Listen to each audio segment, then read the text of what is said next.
Hello.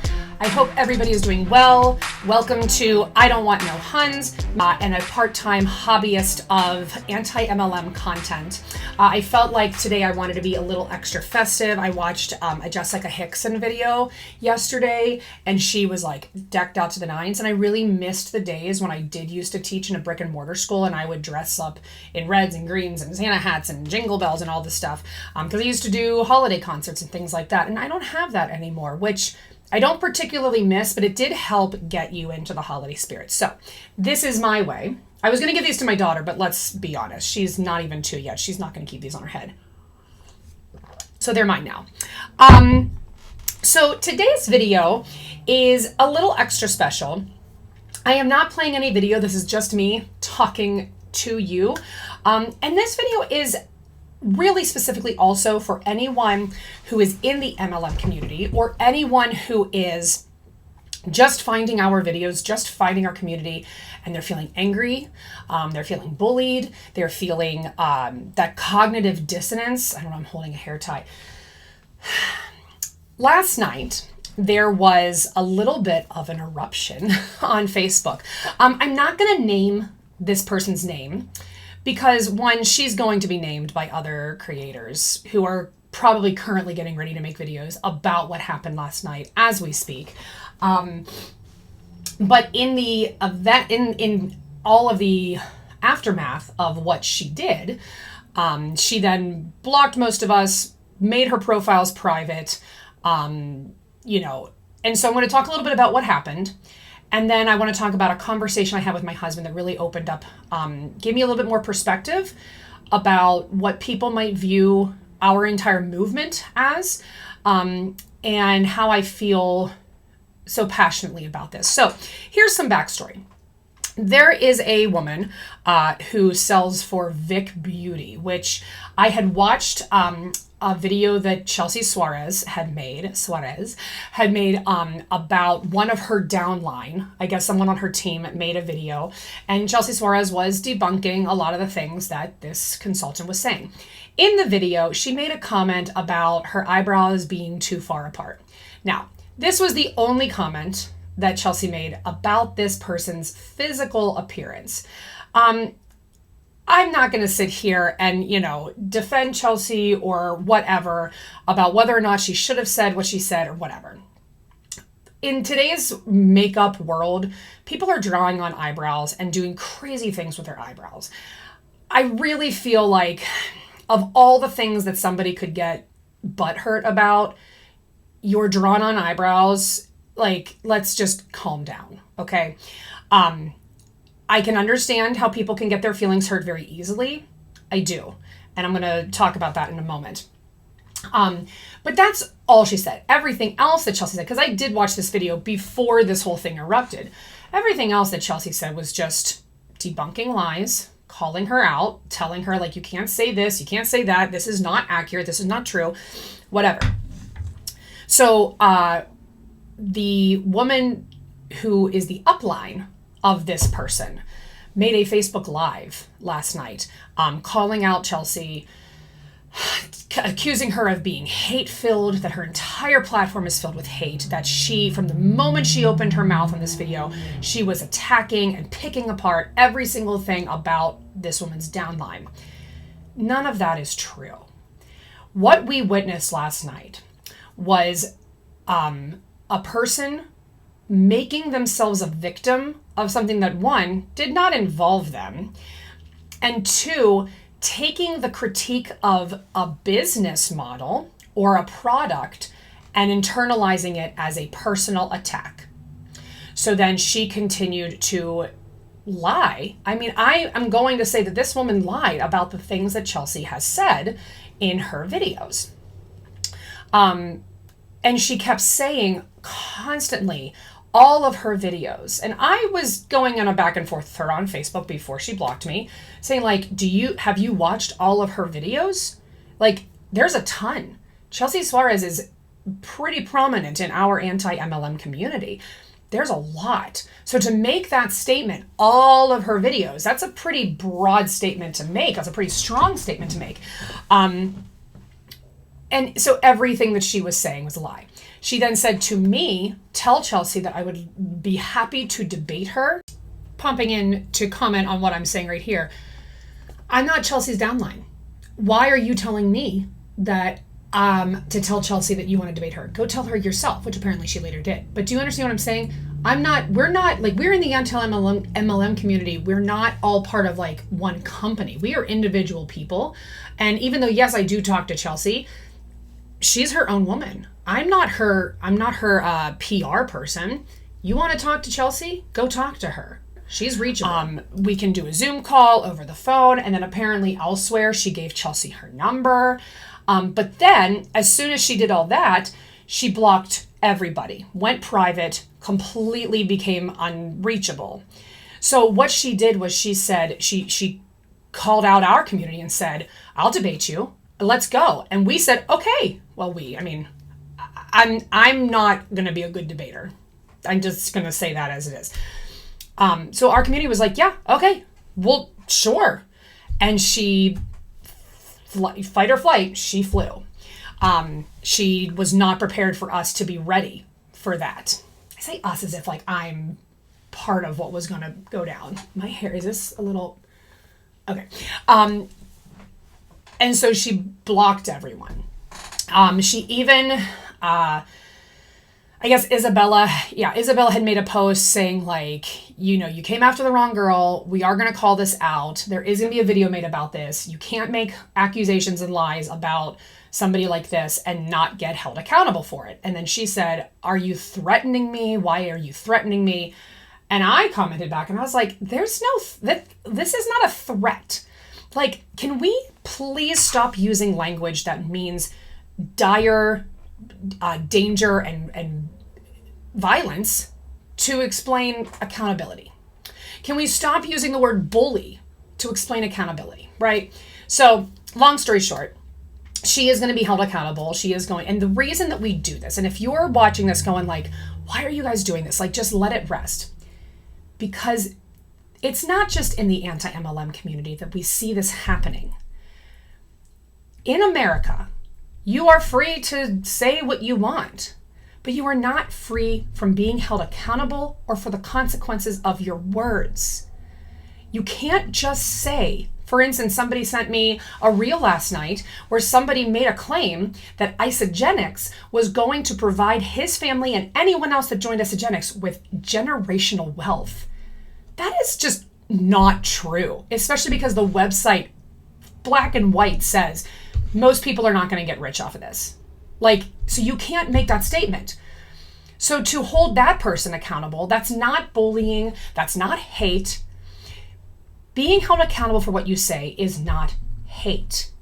You can say what you want, it's freedom of speech in America, but you are not free from consequence. You are not free from accountability.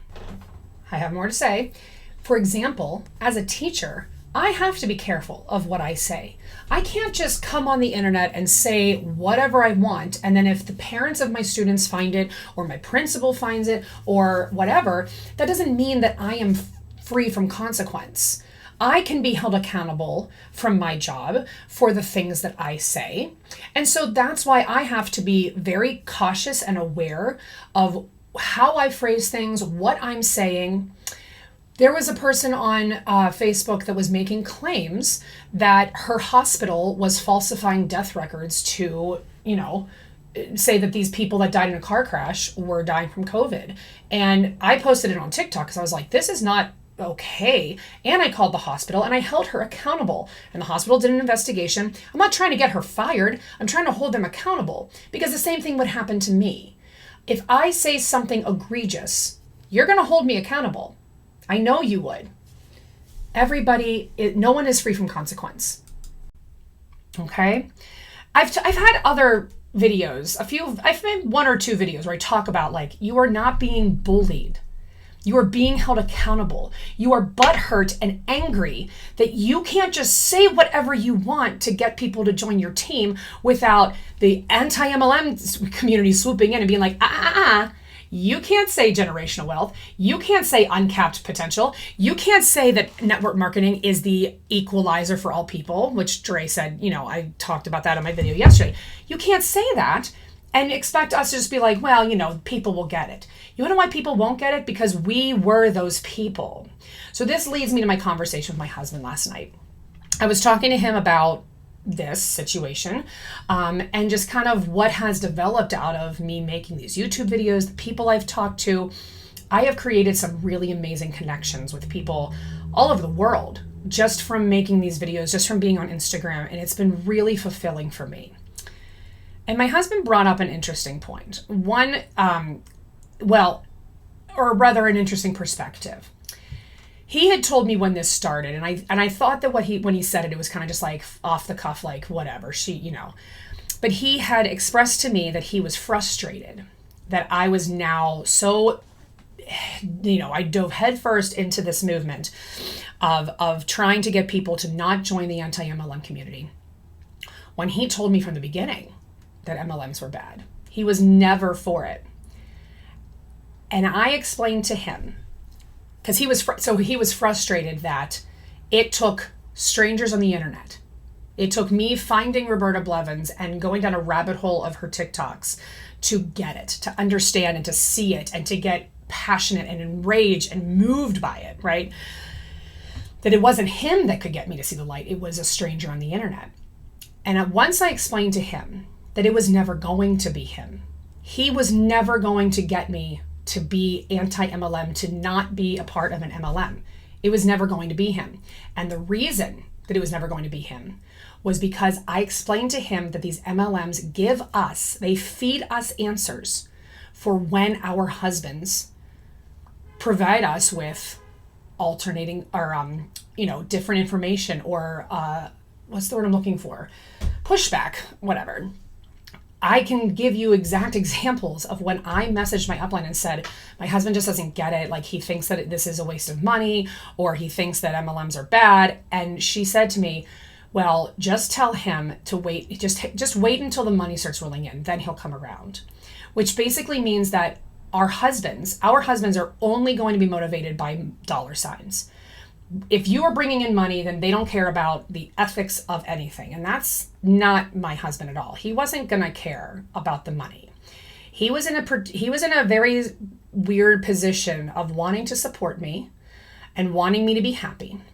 So then he brought up another point that at the time that I was in an MLM, I needed that. He said, you needed that MLM. You needed that community. And I said, but don't you understand that that community was conditional?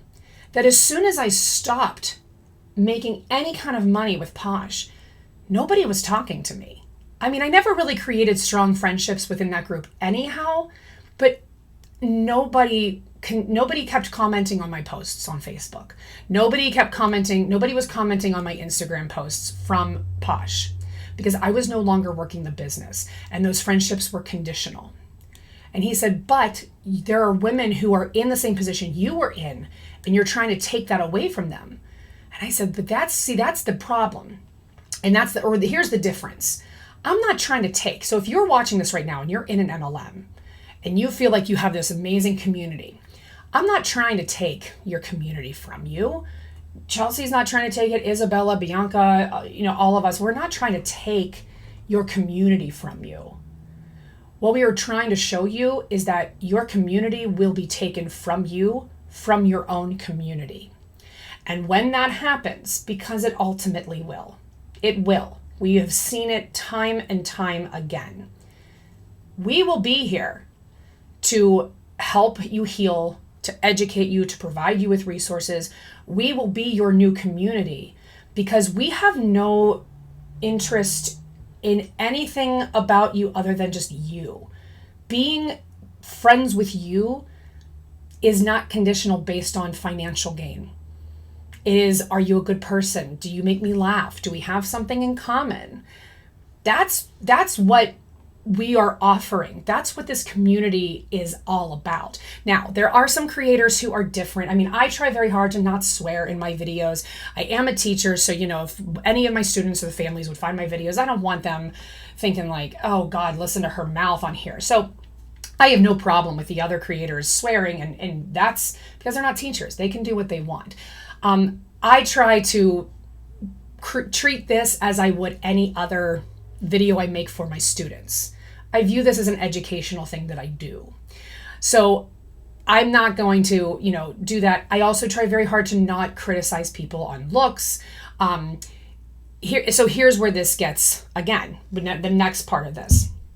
My husband brought up, because if you follow me on Instagram or some of these videos I have on YouTube, I have created characters that parody or satire, depending which way you look at it, prominent figureheads in the MLM community.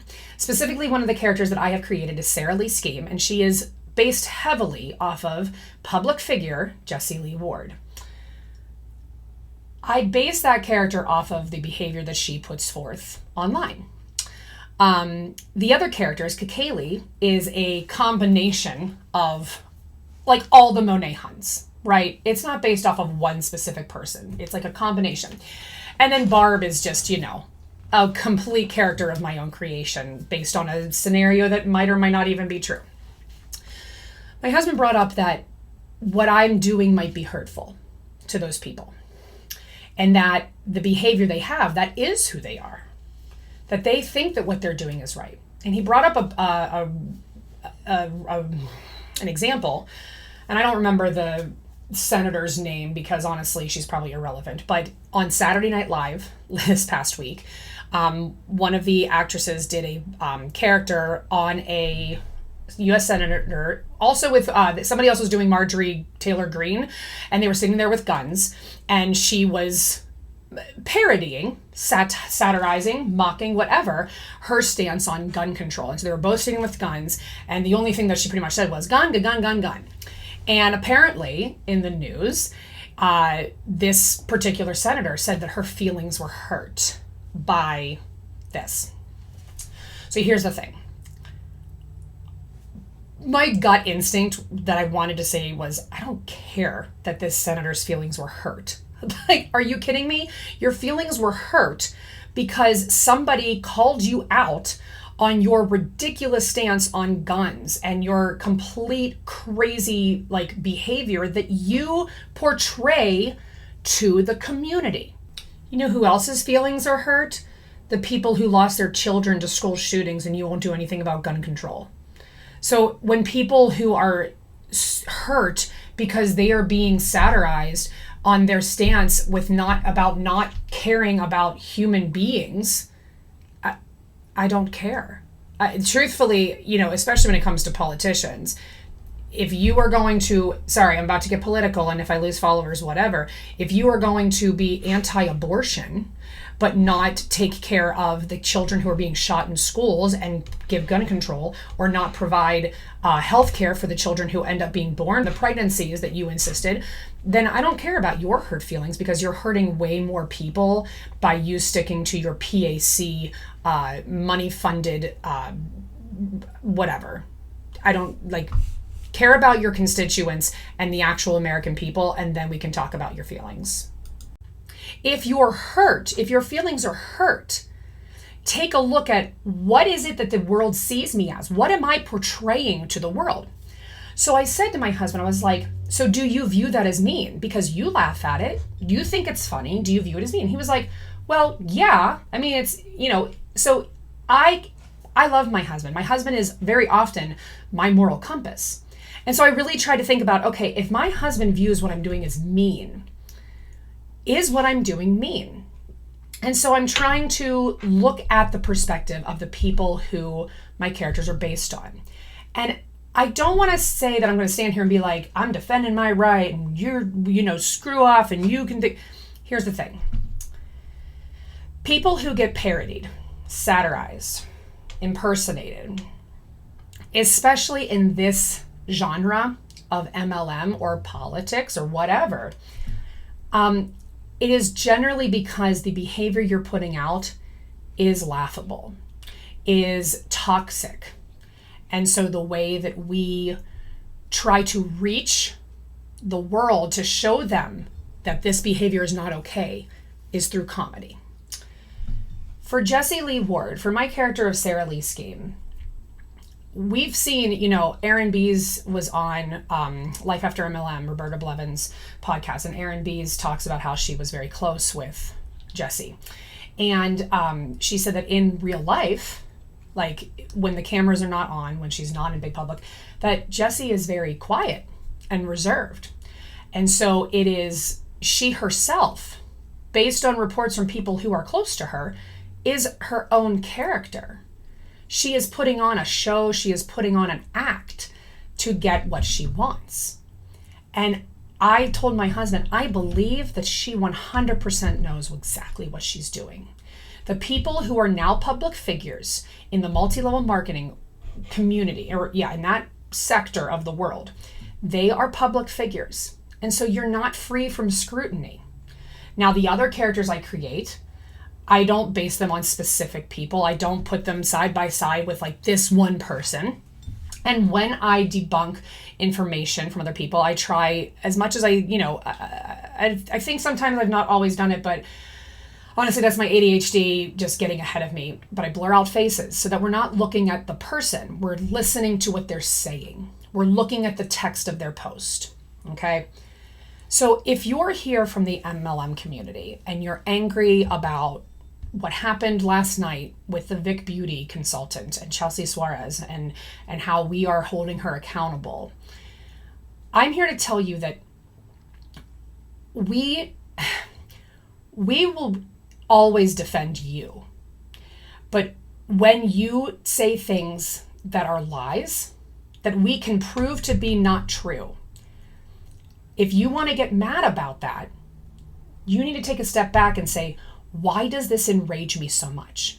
Why does this woman who is on the internet saying that my shampoo is garbage, or calling out how it is mathematically impossible for anybody to have the lifestyle that I claim to have, why is that enraging me so much?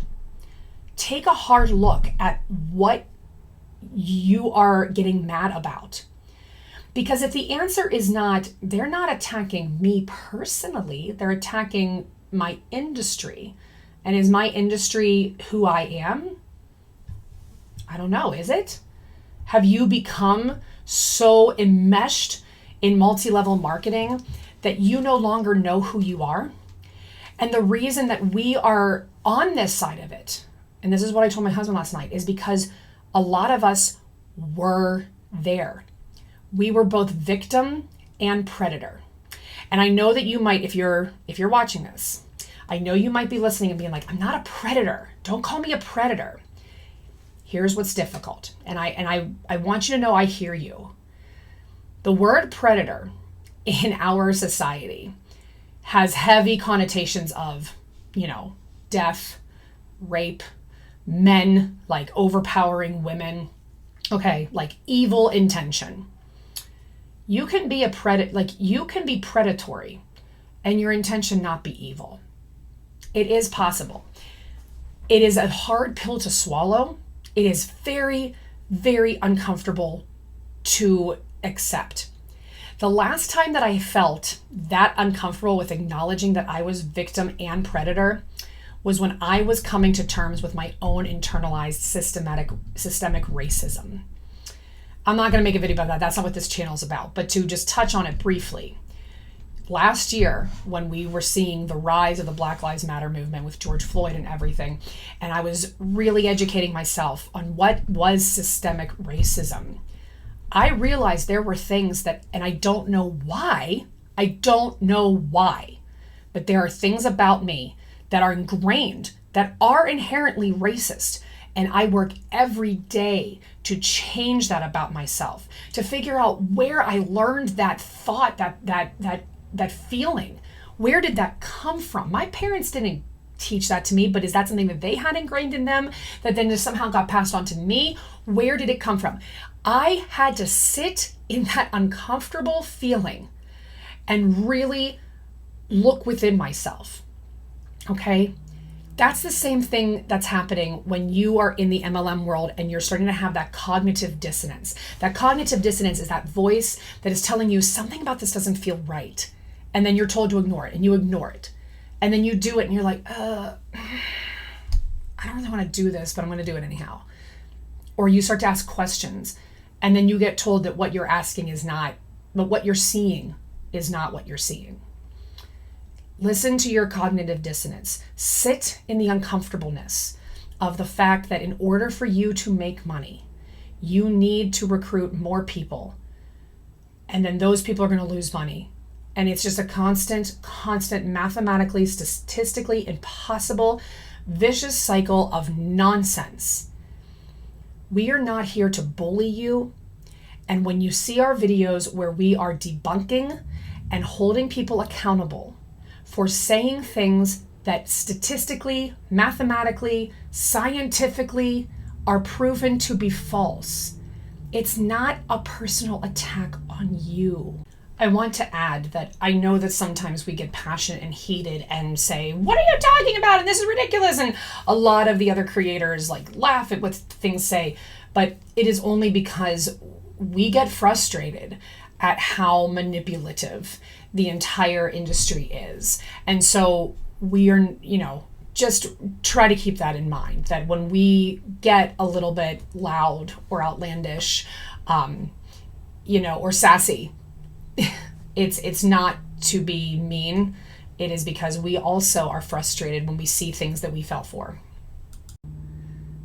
But if you use Jesus as a reason to justify what you do, I want to remind you, I don't know the exact passage. I'm not particularly overly religious, but there is a scripture in the Bible of Jesus going into the temple and overturning tables and freaking out because people were selling under the temple of God.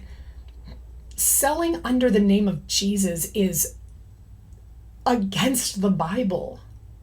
And somehow we see this huge use of Christianity to justify multi-level marketing. And it is honestly so infuriating.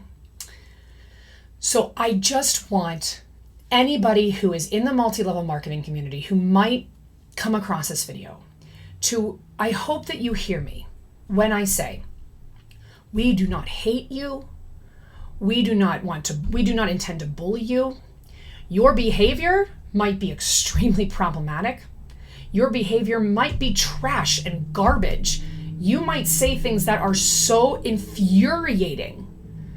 But if the day comes that you see, oh my God, the wool comes over your eyes and you're like, oh my God, I can't believe what I've been doing. We will be here. At least I will.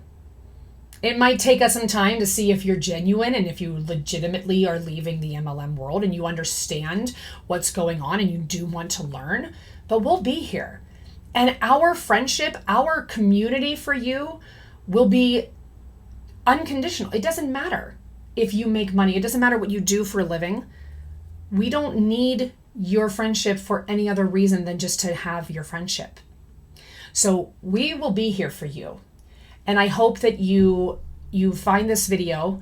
I hope that it gives you a little bit of peace, especially if you were in a place or are in a place where you're angry, you're mad at Roberta Blevins or Chelsea or whoever. If you're mad at me, you can be mad at me. When I found all of this, I was very mad that I fell for it. And that's one more thing I want to say before I wrap up, because clearly I went longer than I thought I would. To say, oh, well, I'm a doctor, I'm a psychologist, I'm a mental health professional, I'm a teacher. Being intelligent, being well educated does not exempt you from being manipulated, from being abused, from being a victim. Because I'm a teacher and I was in an MLM. I believed what I was seeing. And then once you see it, you can't unsee it. We see mental health professionals, psychologists all the time who are in MLMs. Just because you're educated does not preclude you from being a victim of predatory behavior. It can happen to anyone.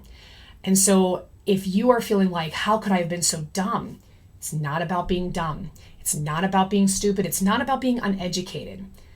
We are all vulnerable at different points in our lives.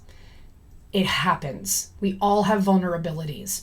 And sometimes people inadvertently pounce on those. They do. Because they think they're helping you. But what they're doing is they are playing into your insecurity to get you to join their team. And you believe that they understand you, that they want to help you. But really, at the end of the day, you're just a dollar sign. So being vulnerable does not make you dumb. It does not make you stupid. It makes you human. You're just human. And we are all, at some point, victims of abusive relationships. And the relationships that you tend to find in MLMs are abusive.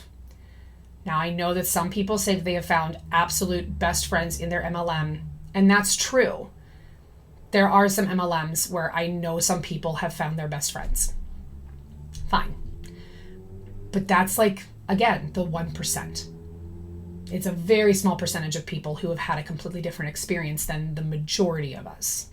So I hope that you, if you're watching this, you have accepted this video with the intention it was meant. That I only wish you peace and joy and happiness and healing if you are just starting this journey. And I hope that, if you need someone to listen, my DMs, I hate saying that. I feel like a Gen Z, but my DMs are open. I'll read what you have to say. I'm not a licensed psychologist yet. I'm applying to go to school for it for my master's.